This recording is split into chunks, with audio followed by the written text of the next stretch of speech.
എല്ലാവർക്കും ഞങ്ങളുടെ ഹൃദയം നിറഞ്ഞ വിഷു ആശംസകൾ. നമ്മളീ പോകുന്നത് വിഷുക്കണി വയ്ക്കാനുള്ള സാധനങ്ങൾ പർച്ചേസ് ചെയ്യാനായിട്ടാണ്. ആദ്യം നമ്മൾ നേരെ പോയത് പൈനാപ്പിൾ പർച്ചേസ് ചെയ്യാനായിട്ടാണ്. മാർക്കറ്റിൽ പോയാൽ നമുക്ക് പൈനാപ്പിൾ കിട്ടും, പക്ഷേ അവിടെ വലിയ പൈനാപ്പിൾ ആയിരിക്കും.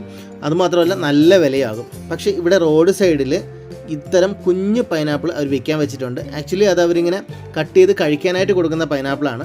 അപ്പോൾ വളരെ ചെറിയ വിലയേ ഉള്ളൂ പൈനാപ്പിളിന് ഇങ്ങനെ മേടിക്കുമ്പം. അതുമാത്രമല്ല നമുക്ക് കണി വയ്ക്കാനായിട്ട് കുഞ്ഞു പൈനാപ്പിളാണ് എപ്പോഴും നല്ലത്. അങ്ങനെ അവിടെ നോക്കി ഉള്ളതിൽ നല്ലൊരു പൈനാപ്പിൾ നോക്കിയെടുത്ത് നമ്മളത് വാങ്ങിയിട്ട് നേരെ അടുത്ത നമ്മുടെ യാത്ര എന്ന് പറഞ്ഞു കഴിഞ്ഞാൽ ബാക്കിയുള്ള സാധനങ്ങൾ വിഷുക്കണി വയ്ക്കാനുള്ള കണിക്കൊന്ന മേടിക്കണം, അതുപോലെ തന്നെ ഫ്രൂട്ട്സ് മേടിക്കണം, വാഴയില മേടിക്കണം, അങ്ങനെ ഒത്തിരി കാര്യങ്ങളുണ്ട്. അപ്പോൾ അതിനായിട്ട് മടിവാള മാർക്കറ്റിലോട്ടാണ് നമ്മളീ പോകുന്നത്. അവിടെയാണ് ഈ പറഞ്ഞ സാധനങ്ങളെല്ലാം കിട്ടുന്നത് നമുക്ക്. ആദ്യം തന്നെ നമ്മൾ പോയത് കണിക്കൊന്ന മേടിക്കാനായിട്ടാണ്. ഒരു പാക്കറ്റ് കണിക്കൊന്ന ഇങ്ങനെ ഒരു കവറിൽ അവർ കൊടുക്കുന്നത്. ഒരു പാക്കറ്റ് കണിക്കൊന്നയ്ക്ക് 50 രൂപയാണ്.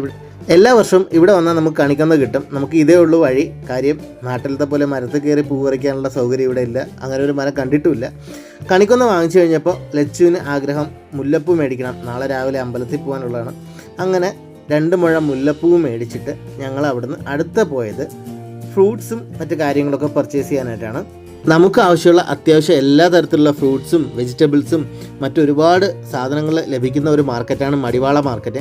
ഈ മടിവാള മാർക്കറ്റിനെ പറ്റി മുന്നേ ഞാനൊരു വീഡിയോ ചെയ്തിട്ടുണ്ട്, ഒരു ഡീറ്റെയിൽഡ് വീഡിയോ. അതിൻ്റെ ലിങ്ക് ഡിസ്ക്രിപ്ഷൻ ബോക്സിൽ കൊടുത്തേക്കാം. അപ്പോൾ ഈ നമ്മുടെ ബാംഗ്ലൂരിലെ മടിവാള മാർക്കറ്റ് കാണാൻ ആഗ്രഹമുള്ളവർ ആ വീഡിയോ ഒന്ന് കയറി കാണുക. ബാംഗ്ലൂർ വരുന്ന മലയാളികൾ ഒരിക്കലും മറക്കാത്ത ഒരു പേരായിരിക്കും നമ്മുടെ സ്വന്തം മടിവാളം. അങ്ങനെ ഞങ്ങൾക്ക് ആവശ്യമുള്ള ഫ്രൂട്ട്സും വെജിറ്റബിൾസും വാഴയിലയും കണി വയ്ക്കാൻ ആവശ്യമായിട്ടുള്ള എല്ലാ സാധനങ്ങളും വാങ്ങിക്കഴിഞ്ഞപ്പോഴത്തേക്കും നേരം ഏകദേശം ഇരുട്ടിയായിരുന്നു. അങ്ങനെ എല്ലാം മേടിച്ചിട്ട് ഞങ്ങൾ നേരെ വീട്ടിലോട്ട് പോയി. അപ്പോൾ ഇനി രാത്രി വിഷുക്കണിയെല്ലാം ഒരുക്കാനുള്ളതാണ്.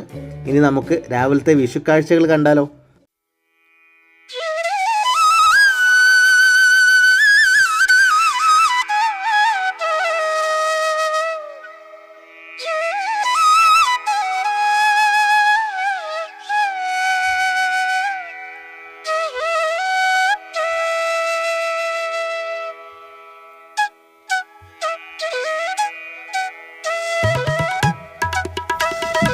ഹാപ്പി വിഷു.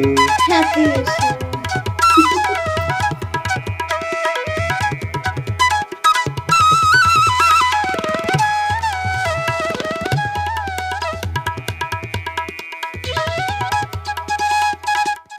അങ്ങനെ വിഷുക്കണിയെല്ലാം കണ്ടതിന് ശേഷം ഞങ്ങൾ അമ്പലത്തിലോട്ട് പോവുകയാണ്. അപ്പോൾ എല്ലാ വിശേഷങ്ങൾക്കും ഞങ്ങൾ സ്ഥിരമായി പോകുന്നൊരു അമ്പലമുണ്ട്. ഞങ്ങളുടെ വീട് ഏകദേശം കുറച്ചടുത്തായിട്ട് തന്നെയാണ്. HSR ലേഔട്ട് എന്ന് പറഞ്ഞ സ്ഥലത്ത് ഒരു ഉമാമഹേശ്വരി ക്ഷേത്രമുണ്ട്. വളരെ ഭംഗിയുള്ള വളരെ പ്ലസൻ്റ് ആയിട്ടുള്ള ഒരു ക്ഷേത്രമാണ്.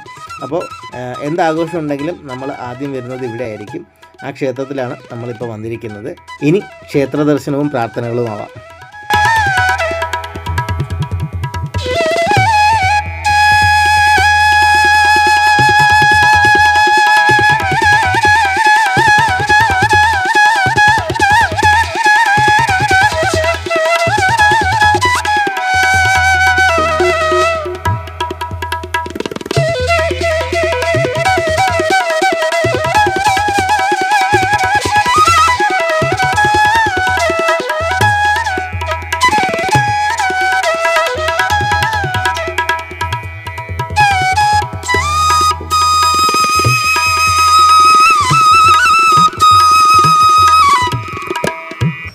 എല്ലാവർക്കും ഞങ്ങളുടെ ഹൃദയം നിറഞ്ഞ വിഷു ആശംസകൾ.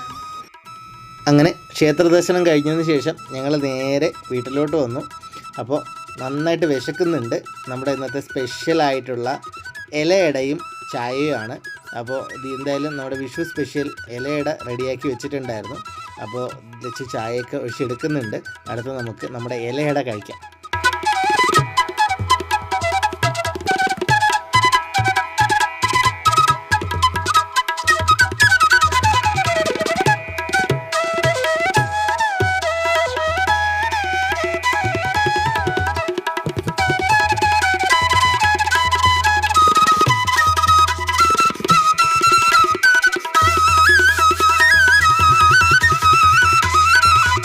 അങ്ങനെ ഇന്നത്തെ സ്പെഷ്യൽ ബ്രേക്ക്ഫാസ്റ്റ് കഴിച്ചിട്ട് ഞാൻ നേരെ ഓഫീസിലോട്ട് പോയി. ഇവിടെ വിഷുവിന് പ്രത്യേകിച്ച് അവധിയോ കാര്യങ്ങളൊന്നുമില്ല.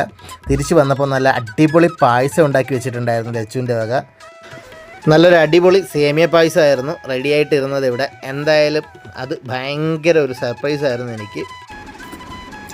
അങ്ങനെ സ്വാദിഷ്ടമായ ഈ പായസത്തോടു കൂടി ഞങ്ങളുടെ ഈ വർഷത്തെ വിഷു ആഘോഷങ്ങൾ സമാപിച്ചിരിക്കുകയാണ്. ഞങ്ങളെ കണ്ടിരുന്ന കേട്ടിരുന്ന എല്ലാവർക്കും ഒത്തിരി നന്ദി, ഒരുപാട് സ്നേഹം, ഒത്തിരി സന്തോഷം. Bye bye.